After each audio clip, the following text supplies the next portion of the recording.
You wake up tomorrow and tell your partner you like the gift they bought you. You smile. You mean nothing of the sort. And your brain fires no different signal than if you were telling the truth. That ability to deliberately bend reality is what makes you human, but it also makes you dangerous. The real answer to why this started is far stranger than anything you were taught in school. And it begins with a creature that wasn't even supposed to be lying. Picture the last ice age. You are walking through a forest that stretches for hundreds of miles with no roads, no maps, no written word. Your group numbers maybe 30 souls. Everyone knows everyone. Secrets were impossible. You cannot hide your anger. You cannot pretend you are full when you stole food. Trust was the only currency that mattered. So, why would anyone ever bother to deceive?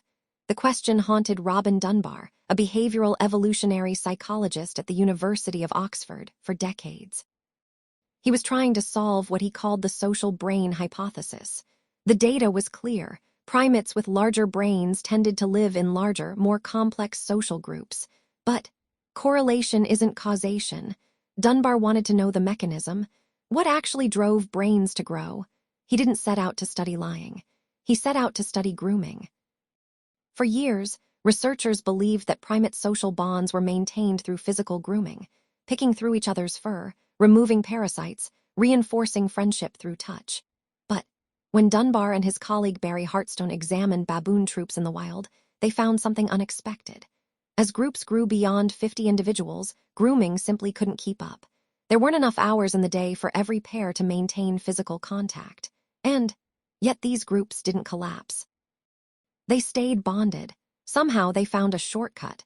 That shortcut was vocal grooming. Instead of touching, they started making sounds. Grunts, pant-hoots, coos, noises that signaled affiliation without physical contact. And here's where it gets interesting. The moment vocal communication became the primary social tool, something else emerged. The ability to use those sounds to mislead. Because a grunt can mean anything. A grunt can say I'm friendly when you're actually plotting to steal my share of meat. A grunt can say I'm hunting in that direction when you're actually walking toward a predator. The same neural machinery that enabled bonding also enabled deception. You didn't need to lie to survive. You just needed to be social. But there's a deeper layer, because humans didn't just develop the ability to lie. We developed the ability to detect lies.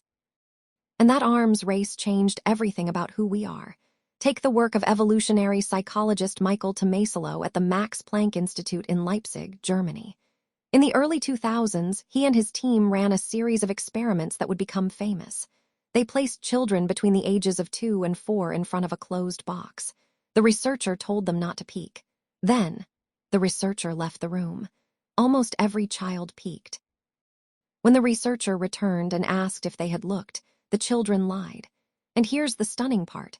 The children who lied most effectively were also the ones who scored highest on theory of mind tests, the ability to understand that other people have beliefs different from your own. Lying and perspective-taking grew up together. You couldn't deceive someone unless you could first imagine what they believed. This insight flipped the old assumption on its head. For centuries, philosophers treated lying as a moral failing, a corruption of an essentially honest animal. But the data says something radically different. Lying isn't a bug in the human system. It's a feature. It emerged because social intelligence demanded it. Every time you navigate a group, every time you calculate whether someone is trustworthy, every time you choose your words carefully in a tense conversation, you are running the same ancient software that helped your ancestors survive in trees and savannas. Now, here's the part that really changes how you should think about yourself. Because the same circuits that allow you to deceive others also allow you to deceive yourself. In the 1990s, a psychologist named Hugo Mercer at the University of Southampton ran a series of studies on self-deception that nobody in the field was prepared for. He asked participants to perform a simple reaction time task while secretly betting on their own performance. The trick was that nobody actually knew the results until after the bet was placed. And yet, when Mercer analyzed the data, he found something remarkable. People consistently bet more aggressively on tasks they were actually bad at. Their bodies prepared for victory before their minds had any rational basis to expect it. Self-deception wasn't an occasional glitch. It was a default setting. Why would evolution favor the ability to fool yourself? The answer comes from game theory. If you want to deceive someone effectively, the best strategy is to believe your own lie. A liar who knows they're lying shows microexpressions, voice tremors, pupil dilation, all the tells that trained observers can read.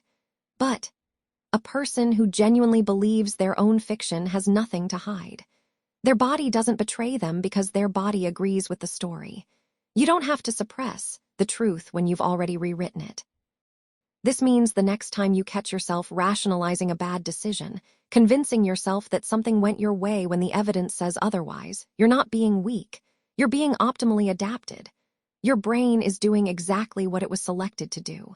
Protect you from the devastating cost of knowing too much about yourself. But the story doesn't end with self-deception. It ends with something even more profound. Because the moment humans developed the capacity for large-scale cooperation, lying didn't just become personal. It became cultural. Anthropologist Joseph Henrich at Harvard University spent 15 years studying 12 small-scale societies across 4 continents. His team lived among them, collected behavioral data, ran economic games, and documented everything. What they found dismantled a deeply held assumption in psychology. The dominant theory at the time was that humans shared a universal cognitive architecture, that people from Tokyo to the Hadza to the Moss would all reason about the world in fundamentally similar ways. Henrich's data said no. In economic games where participants decided how to divide money, industrialized subjects consistently offered roughly 30% to strangers. But in 2 of the 12 societies studied, the average offer was under 5%. In one society, some participants refused to play at all, viewing the whole exercise as absurd. These weren't failures of cooperation. They were successes of a different kind. Cooperation had evolved to fit local conditions, and those conditions included whether strangers were part of your moral universe at all. Here's what that means for lying. In societies where everyone knows everyone and reputation is everything, lying is costly. Word travels. But in large anonymous societies, the kind of societies that emerged only in the last 10,000 years with agriculture and cities, lying became cheap. You could deceive 10,000 people and never meet a single one of them again. The social consequences that once kept deception in check simply evaporated. And in that vacuum, something extraordinary happened. Humans began lying not just to individuals but to entire populations at once. This is the hidden architecture of everything you now take for granted. Money, borders, laws, nations. Every single one of these things exists because enough people agreed to pretend it was real. And the moment you understand that the first human who told a deliberate untruth wasn't breaking a moral code. They were inventing the future. So, go back to that moment in the Ice Age. You're standing in a clearing with 30 other humans. Someone tells a story about a spirit that lives in the northern cave. There is no spirit, but the story makes people cooperatively hunt in a new direction and they find food. The lie works. And in that moment, something irrevocable shifted. The ability to hold 2 versions of reality in your head at once, the one that is and the one that could be, became the defining superpower of your species. You tell yourself you hate liars. You say you value honesty above all else. But the truth is far more complicated. Every time you imagine a better version of yourself, every time you Chinese letter someone with a kind falsehood, every time you pretend you're fine when you're not, you are performing the same ancient cognitive act that turned a frightened tree dweller into the dominant species on Earth. You will lie again tomorrow. And the reason you can't stop is the same reason you survived long enough to be here in the first place.